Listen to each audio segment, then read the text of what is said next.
আল্লাহ তাআলার মূল মাকসাদ বান্দাকে দুনিয়াতে পাঠাবার। আল্লাহ তাআলার মূল মাকসাদ তার রূহকে জান্নাতের উপযুক্ত করা। বানিয়েছি তোকে মাটি থেকে, ফিরিয়ে দিব মাটিতে, আবার উঠাবো মাটি থেকে।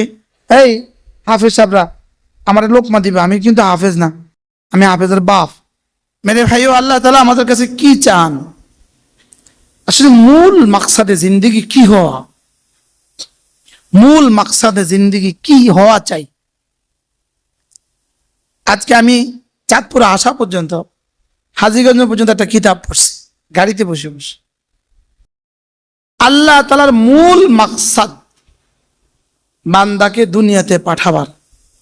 আল্লাহ তাআলার মূল মাকসাদ তার রূহকে জান্নাতের উপযুক্ত করা।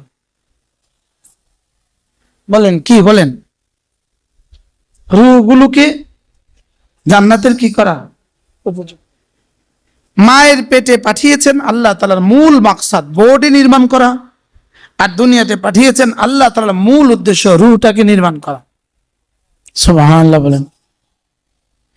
মায়ের পেটে রূহ বডি তৈরি হয়েছে, দুনিয়ার উপযুক্ত হয়েছে, আর দুনিয়ার পেটে রূহ তৈরি হয়ে জান্নাতের উপযুক্ত হবে। এজন্য 4 আঙ্গুল নিয়ে দুনিয়াতে আসছে, তো সারা পৃথিবী মিলে তাকে আর 5 আঙ্গুল দেওয়ার সুযোগ নেই, এটা 4 আঙ্গুলওয়ালা। এর জন্য 4 নামাজ নিয়ে কবরে গেছে, সারা পৃথিবী মিলে তাকে 5 নামাজওয়ালা বানাবার আর সুযোগ নেই। এটা 4 নামাজওয়ালা কবরে, 4 নামাজওয়ালা হাসর। বুঝেন নাই কথা? বলে দুনিয়ার পেটে আসছে কি লিগা, মায়ের পেটে গেছে কি লিগা? বডি পূর্ণাঙ্গ হয়েছে, আর দুনিয়ার পেটে আসা রূহ পূর্ণাঙ্গ হবে। এখানে শুধুই রূহের জন্যই রব্বে কারীম সোয়া লাখ আম্বিয়া আলাইহিসসালাতু ওয়াসসালাম পাঠিয়েছে, সোয়া লাখ নবী পাঠিয়েছেন শুধুই রূহের জন্য। সুবহানাল্লাহ বলেন। শুধু কিসের জন্য বলেন? শুধুই রূহের জন্য। এজন্য বডি তৈরি হয়েছে মাটি থেকে, ফিরে যাবে মাটিতে। রূহ এসেছে আরশে আজিম থেকে, ফিরে যাবে আরশে আজিম। বডি কোত্থেকে? মাটি থেকে আসা শরীর, ফিরে যাবে মাটিতে। এজন্য মানুষ যত বুড়ো হয় আবার ছোট হতে থাকে। কি বলছি বলেন? বুড়ো হইলে কি হয়? ছোট হতে থাকে। আগে ছিল 6 ফুট, এখন হয়ে গেছে 5.5 ফিট, আবার ছোট হয়ে আবার নিচের দিকে নামতে থাকে। আর মানুষ দেখবেন বাচ্চাকে যদি কোলে না, 1 বছরের বাচ্চাকে কোলে নিয়ে আদর করে, তো এভাবে করে, আব্বু চচ্চু চচ্চু চচ্চু। ওরে বুঝাইতে চায় তুমি আসছো উপরে থেকে, যাবা উপরে। আর বুড়ো হলে বডি নিচের দিকে যায়, বুঝাইতে চায় তুমি আসছো নিচ থেকে, বডি আবার যাবা নিচে। কি বডি দিন দিন কোন দিকে যায়? হ্যাঁ, নিচের দিকে। কেন? মিনহা খালাকনাকুম ওয়া ফিহা নুঈদুকুম ওয়া মিনহা নুখরিজুকুম তারাতান উখরা। বানিয়েছি তোকে মাটি থেকে, ফিরিয়ে দিব মাটিতে, আবার উঠাবো মাটি থেকে। প্রথমটা যদি সত্য হয় তাহলে দ্বিতীয়টাও সত্য। এবার প্রথমটা আর দ্বিতীয়টা বৈজ্ঞানিকভাবে সত্য, আর তৃতীয়টা বৈজ্ঞানিকভাবে সত্য নয়। বিজ্ঞান বলে তৃতীয়টা মানি না, তাই আমি বলবো প্রথমটা আর দ্বিতীয়টা মানলে তৃতীয়টা মানবে না কেন? কি? মিনহা খালাকনাকুম, বানিয়েছি মাটি থেকে, বলেন। ওয়া ফিহা নুঈদুকুম, ফিরিয়ে দিব মাটিতে। ওয়া মিনহা নুখরিজুকুম, আবার বের করব মাটি থেকে। তারাতান উখরা কাইফা তাকফুরুনা বিল্লাহ ওয়া কুনতুম আমওয়াতা ফাআহইয়াকুম সুম্মা ইউমীতুকুম সুম্মা ইউহয়ীকুম সুম্মা ইলাইহি তুরজাউন। এটা আজীব।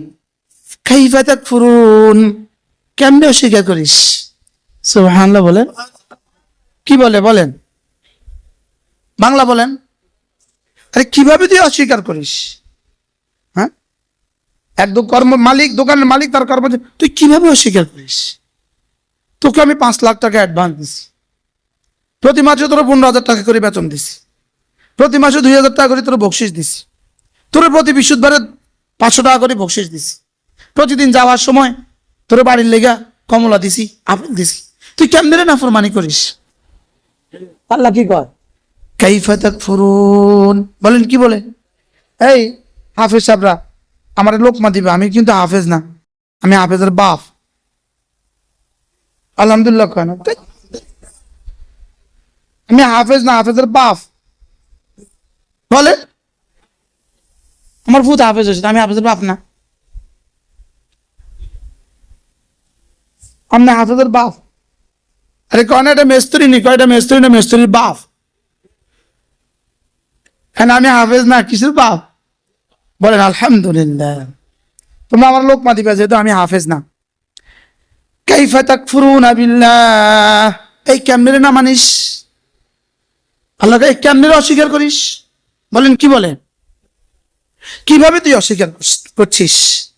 অথচ অকুনতুম আমওয়াতা, তুমি মৃত ছিলে, তুমি মৃত ছিলে, ফাআহইয়াকুম, আমি তোকে জীবিত করেছি।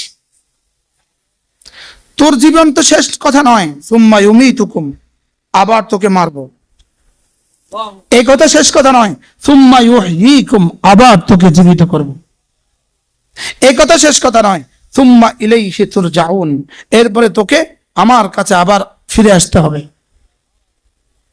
আচ্ছা আমার তো মনে হয় একটা আয়াতে যথেষ্ট ছিল পুরো পৃথিবীকে চ্যালেঞ্জ করার জন্য। সুবহানাল্লাহ বলেন। পারলে তুমি একটা পয়েন্ট ঠেকাও,